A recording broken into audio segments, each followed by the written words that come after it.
Sir आप समझने की कोशिश कीजिए सर। 2 किलोमीटर सर, 2 किलोमीटर है सर हॉस्पिटल। देखिए मैं पहले ही बहुत तकलीफ में हूँ, आप जाने दीजिए।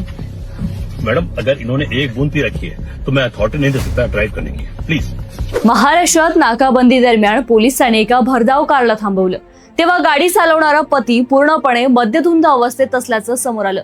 नियमानुसार त्याच्यावर दंडात्मक कारवाई आणि अटकेची प्रक्रिया सुरू होणार होती, पण पोलिसांची नजर मागच्या सीटवर पडली आणि संपूर्ण प्रकरणाचं गांभीर्यच बदललं।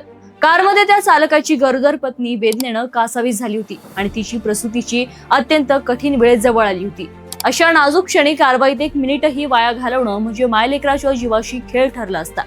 परिस्थितीचं गांभीर्य ओळखून कर्तव्यावर असलेल्या पोलीस अधिकाऱ्याने क्षणाचाही विलंब न करता मद्यधुंद पतीला मागे बसवलं आणि स्वतः कारचं स्टेअरिंग हातात घेत थेट हॉस्पिटलच्या दिशेने गाडी काढली। सर कंडीशन तो देखिए सर इसकी एक बार आप आ रही है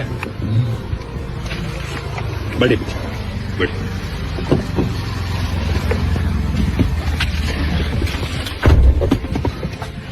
अरे मैडम आप लोग की सेवा के लिए हम हैं और हमारा पहला फर्ज है कि आपको सेफली हॉस्पिटल पहुंचाना, और आप ये वीडियो शूट करते रहिए ताकि लोग जाने कि हम पुलिस वाले ऐसे भी सेवा करते हैं, ठीक है ना। सायरन वाजवत तातडीने हॉस्पिटल गाठल्यामुळे डॉक्टरांनी महिलेला वेळेवर उपचार दिले आणि तिची सुखरूप प्रसूती होऊन एका नव्या जीवाने जगात प्रवेश केला।